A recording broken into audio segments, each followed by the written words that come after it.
Hello. Another video diary entry, anxietyunited.co.uk.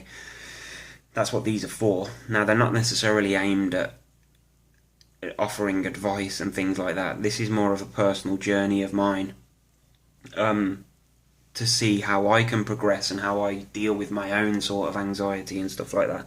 So if anybody's been following them, I do recommend doing this kind of thing for yourself. Maybe not to share them if you don't feel comfortable sharing them, but it's always handy for you to be able to look back and see when you were down and see what you did to get back up, see what works for you and see what doesn't, see if you can, see that you've maybe felt this way before at some point, and you know that you got through it back then. Like I do that quite often with the blogs that I've written in the past and things like that, where I can look back, see that I felt this way before, whether it was a headache that I was suffering from or whatever. So I go back, I read it, I see that I had it then, I'm describing it exactly the same, and then I actually think, well, I'm still here now, so I know that I actually survived whatever it was, so we can just drop it. So I do recommend video diaries or blogs or something like that. Whether you share them or not is totally up to you. The reason that I do is because somebody out there might be able to relate, they might find it useful, they might learn something that helps them. So if it helps one person, then it's worth doing. But it does help me as well, because I watch back and see where I've maybe gone wrong or done something right. So last week in the video diaries, Wednesday, Thursday, Friday, I was talking about exposure therapy and things that I was going to try and do. Small things. So on Thursday, my wife wanted to go shopping, so we drove to the retail park, which is something that I haven't done for a while, and just sat in the car. No radio on, no engine running, just sat and chilled. And it sounds trivial, but the thought of me actually going there in the car was making me feel anxious on the way there. So I sat there, I rode it out, and by the time that she came back to the car, I was feeling calm, ready, we went home. And the reason that I didn't do too much was because I didn't want to knock myself further. I didn't want to get out, walk around, have a panic attack, get back in the car, feel more defeat and more, overwhelmed by the feelings. So the idea was, for me, was to really set the bar low, pretty much. Not so low that I knew that I could succeed, but low enough to know that it could be done. I guess that's probably what it is. I don't know, but there's a fine line. You know your own limits, and I said that on the video on Thursday, I think it was. Friday, had a real bad struggle with going to my local shop, which again sounds trivial. But I had a massive panic attack in there a few weeks ago, and it just stopped me having the confidence to go in there and just do what I needed to do. But Friday I did do it after about 3 hours of deliberating with myself and anticipating and visualising everything going wrong. I did it. I stood outside the shop for 5 minutes with my lad, and then I went in and did what I had to do. But I didn't go in holding tightly, rushing around, getting what I needed to get and get out. It was a kind of, I wanted to wait until I felt that I could go in, and it's not so much that I felt good enough to go in there, it's that I felt strong enough to deal with the way that I felt before I went in there. So I think there's a difference. If you sit and wait until you feel great before you go and do anything, then you're not really going to learn anything, because you're going to think that you can't do anything when you do feel bad. So all I did, I stood 5 minutes and managed to get it into my head that I could deal with it if it happened. So that was the way that I attacked those two things. And the key word and the key thing that came out of them for me was confidence. And it was just a little bit of confidence from each thing that I'd done. And then Saturday, I didn't do a video, but I went to another shop that's local, bigger than the other one. And I went in there, walked all the way around, went to the cash machine in there, got cash, stood in the queue, paid for the shopping. And my wife stood back and let me deal with it. Now, some people might think that that's not a good approach because I've got that fallback of my wife being there. But at the same time, it is helping because I'm actually doing it and I'm confronting the fear and just having that. Now, these would be classed as safety behaviours. So my wife was sort of my safe person that I could fall back on if need be. But when you're in the situation that you're really, really struggling to do pretty much anything, which is the way that I have felt recently. Having that little bit of safety there can help, because what you don't want to do is go in, freak out, lose all your confidence that you've gained. You know, who's to say next time that I go in there and my wife waits outside the shop? You know what I mean? And then the next time she can wait in the car. And then the next time she can stay at home while I go and do it. It's that kind of gradual build-up that you want to be looking for. I weren't ever going to go down the shop with a big... I'm not going to swear. I say that every video. A big shopping list, walking around, doing all the things I need to do, stand at the till for 5 minutes, chatting to the shopkeeper, you know, doing that, because that was not going to happen. Not without me feeling overwhelmed and more chance of me running out of there. Then, on Saturday evening, we decided that we were going to go to McDonald's for breakfast, nice healthy eating. My daughter really likes McDonald's breakfast. We rarely do it. And when we have done it in the past, we usually go there, pick it up, bring it home, eat it at home. But Sunday, we decided we would sit in there. And we did. And that has to be and can only be down to the confidence that I've gained Thursday, Friday, and then Saturday. But that's not saying that McDonald's was easy. We went in there, we sat in the far corner. I didn't go and order the food, I just sat and waited. The food came over and I ate it. But now I'm really going to struggle to describe how this was, but the way that I was trying to tell, because my lad was there, my wife and that, and I was trying to tell my son that it's like waves of attack. It's like I'm sitting there and I feel alright. And I can sit up straight and feel confident and comfortable and everything just feels fresh. But then all of a sudden there'll be just this little doubt, just this little spark, this thought or whatever it is. And it'll just spark something, and then I'll get a feeling, probably adrenaline. And then I'll start, I don't know, you can feel it, everything. Your body goes tight, you're tensing up, you feel uncomfortable, you're fidgeting, you're looking around. Everything starts to feel a bit, I don't know how can you explain what it feels like, but it's like the bubbling away of a panic, and it's just there. And then I'd manage to settle it down again. I'd think of something, I don't know. The thing that I've been thinking about over the last few days is the point of exposure therapy is that you want to actually feel symptoms of anxiety. You don't want to go in there and just breeze it, because then you're not really learning anything. Although you might gain confidence, you're not really learning anything. So what you really want to do is push yourself. And what you really want to do is bring on symptoms. That's kind of the key to exposure therapy, to successful exposure therapy. So as I said before, don't push yourself too hard, but don't push yourself, or don't not push yourself. So there's a fine balance. So with this, I sat there, and every now and again I was getting this wave of attack. This army of anxiety soldiers were coming into my head, disrupting a few things and making me feel edgy.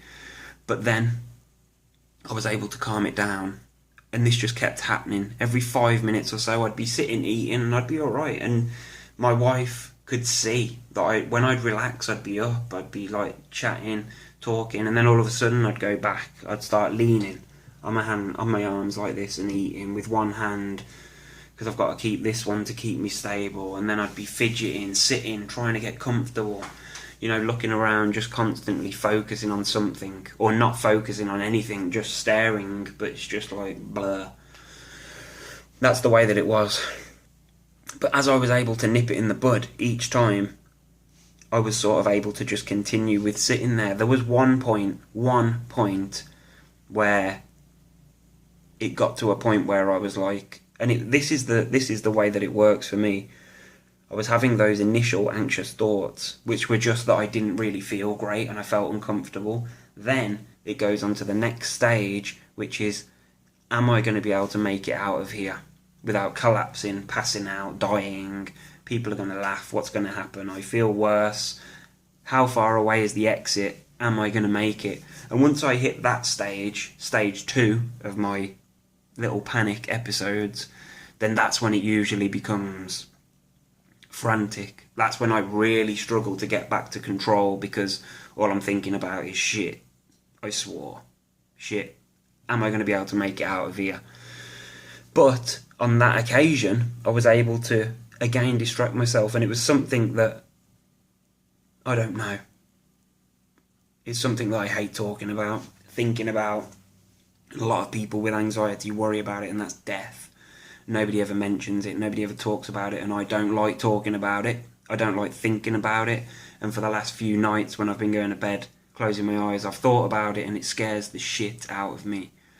But I don't know, I was just sitting there, and I'm trying to think about it more and more, and people might want to switch off now because I don't like talking about it. You probably don't want to hear about it, but when you go, and you ain't going to know. And that's what I'm trying to get into my head. Because I suffer with health anxiety as well and stuff like that. And it's like, it's always what happens if I fucking die on the way out of this building. How am I going to make it out of here alive?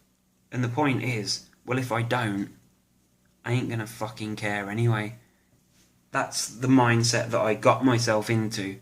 You can switch the video back on now. I'll stop talking about it. But you ain't going to know.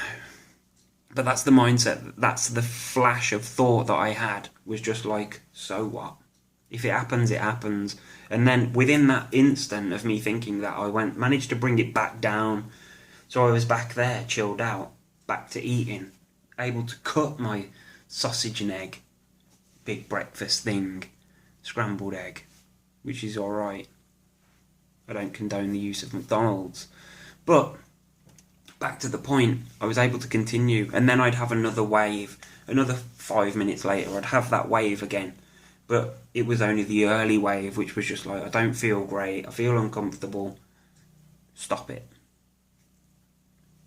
The point here for me was, with these mini waves, it was like something that I said already, this could actually be a really helpful video if you watch it through and listen. The point that I was making to myself every time I had this little panic was, this is good, because I need to feel this way so I know that I can get through it. And that's what I kept telling to myself. It was something that I've heard, the best audio description of anything ever, Claire Weeks, a lot of you will have heard it, and that is, don't hope that it won't come, hope that it will come, because then you can actually feel it, and you can learn to lose the fear of it. And that's, my daughter's heard me say it a few times. She's only 8, but she was sitting there at McDonald's and she was like, Dad, don't hope it won't come, hope it will come. And then that was how I was bringing myself back. Every single time that I was having this mini wave, it was like, okay, this is good, let's have some of this, make it a little bit worse, trying to tease it to make it worse, because when you actually want, because you're actually not scared of something, it won't. I read something the other day on the net that said, and this is probably the perfect way to end this video, if you could win £100,000 for watching the scariest film, there's a competition. Let me start that again. Rewind. I didn't rewind. There's a competition. You can win £100,000. All you have to do is sit down, watch this scariest ever DVD, and not be scared. That's the competition. £100,000. You're plugged into all these machines. They can test all your pulse ratings, your blood pressure, how much you're sweating and all that crap. You sit and watch the DVD and you crap yourself and you lose the competition. Now, the only real way that you're ever going to stand the chance to do it is if you hire that DVD the week before, sit and watch the damn thing 24/7. Because when it comes to the competition and you sit and watch it, you ain't going to be scared. Because you'll have done it, you'll have felt it, you'll have seen what happens, and you'll know that no harm comes to you. So that's the kind of thing, that's how exposure therapy works. Put yourself in those positions. Yes, you will feel scared, and yes, it is horrible, and you've got to want to do it. But another point is that there's no point in waiting until you feel well enough to go and do it. Because certainly last week, I did not feel well. I did not feel confident enough, comfortable enough to do pretty much anything. but I did. And yes, it may have taken me 3 hours sitting on the kitchen side trying to build up enough confidence to go and do it. But then once I'd done it, because I knew that I was going to do it, once I had done it and felt a little bit of anxiety, it gave me a little bit of confidence. And then the next day I went to the different shop twice, did the queue, stood there. Yes, I had my wife there, but that was something that I needed to do. It's not always bad to have something safety. The idea is you've got to try and eliminate those safety behaviours as well. But we can move on to that. Let's not try and bite off more than we can chew, because all that happens is you just feel more defeated if you fail. Keep practicing, keep pushing. Confidence will grow. And that's not to say that, you know, I might freak out later this afternoon. My wife wants to go to Asda after I pick the little one up from school. You know, I'm already anticipating it, and I'm gonna. But what I'm thinking is, slowly, even if I get in the doors of Asda and just have to stand there and just feel the waves, because I know that when I'm feeling it, I'm learning to live with it. As long as I don't let it win and me run out, I'll stand there and I'll just feel the waves. That's it. I hope this video genuinely has helped in some way, because I feel like I've explained my own methods, and I feel like this is especially for people with agoraphobia and stuff like that, maybe panic disorder. I don't really know or care for labels. I just know what my issues are, and if there's people out there like that that are struggling to get out of the house or struggling to go and do something, then that's the way to do it. Feel the fear and do it anyway. There's a book titled that. That's the key. Don't hope it won't come, hope it will come, because then you're learning to live with it. Ta-ta.